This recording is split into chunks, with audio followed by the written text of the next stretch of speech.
வணக்கம். டிசம்பர் 3ஆம் தேதி ஒவ்வொரு ஆண்டும் சர்வதேச மாற்றுத்திறனாளிகள் தினம் அனுசரிக்கப்படுகிறது.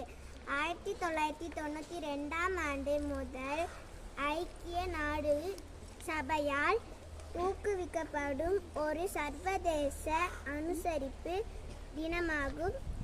இது முடிவெடுக்கும் செயல்முறைகளில் மாற்றுத்திறனாளிகளின் பங்கேற்பை அதிகரிப்பது மற்றும் வாழ்க்கையின் அனைத்து துறைகளிலும் அவர்களின் தலைமை பண்பை மேம்படுத்துவதற்காகவும் சமூகத்தின் அனைத்து துறைகளிலும் உறுதி செய்வோம்.